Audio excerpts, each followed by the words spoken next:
এবার এনসিপি নিষিদ্ধ করার জন্য রিট জারি করা হবে। স্বরাষ্ট্রমন্ত্রী সালাউদ্দিন আহমেদের সরাসরি ঘোষণা। বাংলাদেশ সরকারের স্বরাষ্ট্রমন্ত্রী ও বিএনপির স্থায়ী কমিটির সদস্য সালাউদ্দিন আহমেদ আজ একটি সরাসরি কঠোর ঘোষণা দিয়ে রাজনৈতিক অঙ্গনে ব্যাপক তোলপাড় সৃষ্টি করেছেন। তিনি স্পষ্ট ভাষায় বলেছেন, এনসিপি নিষিদ্ধ করার জন্য রিট জারি করা হবে।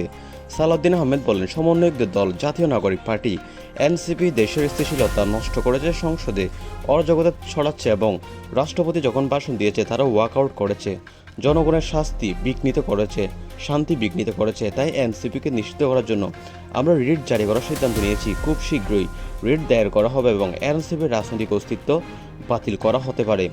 তিনি আরও বলেন, নাহিদ ইসলাম, হাসনাত আবদুল্লাহ সহ সমন্বয়ক নেত্রীদের বিরুদ্ধে রাষ্ট্রদ্রোহিতা অস্থিরতা সৃষ্টির অভিযোগ আইন ব্যবস্থা নেওয়া হবে। আর তাদের এই দেশে অরাজকতা সৃষ্টি করেছে। তার এই ঘোষণা সংসদের রাজনৈতিক মহলে তীব্র উত্তেজনা সৃষ্টি করেছে। বিএনপি নেতাকর্মীরা এই সিদ্ধান্তকে সমর্থন জানালেও অন্যান্য দলের এটাকে অবসাংবিধানিক বলে প্রতিবাদ জানিয়েছেন।